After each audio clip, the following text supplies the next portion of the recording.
Hey guys, it's finally day 30 and last day of 30 days challenge. ఈ ఛాలెంజ్‌లో నేనెలా తిన్నాను, ఎన్ని చీట్ డేస్ చేశాను, ఎంత వాకింగ్ చేశాను అనేది మీకంతా తెలుసు. నాకైతే ఈ ఛాలెంజ్‌లో పెద్ద ఎక్స్‌పెక్టేషన్స్ ఏం లేవు. బట్ వెయిట్ రివీల్ చేసే ముందు ఈ రోజు డే ఎలా అయిందో చూద్దాం. మార్నింగ్ లేవగానే కొంచెం సిక్స్‌కి అనిపించిందని ఒక సిక్ లీవ్ అయితే తీసుకున్నా. ఇక లేచి వాటర్ తాగి బ్రేక్‌ఫాస్ట్, లంచ్ అన్నీ నార్మల్‌గానే చేశా. ఏం రికార్డ్ చేయలేదు. సిక్ ఉండడం వల్ల ఏదో తిన్నామంటే తిన్నామన్నట్టు ఉన్నాను.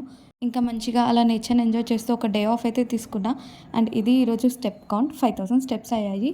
అండ్ ఇప్పుడు అసలు విషయానికి వచ్చేద్దాం. ఈ 30 డేస్ ఛాలెంజ్‌లో నేను లూజ్ అయిన వెయిట్ వచ్చేసి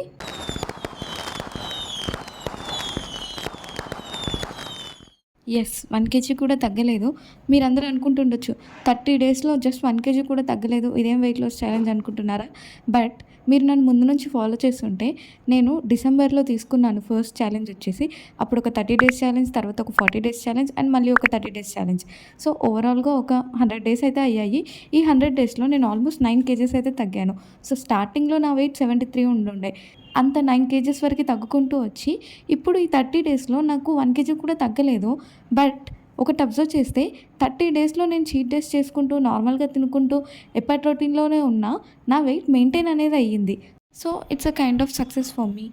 బట్ స్టిల్ ఈ ఛాలెంజ్‌ని ఇంకొంచెం బాగా చేసేదుండే. ఈ లాస్ట్ 30 డేస్‌లో నేను చాలా థింగ్స్ రియలైజ్ అయ్యాను. చాలా మిస్టేక్స్ కూడా అనిపించాయి.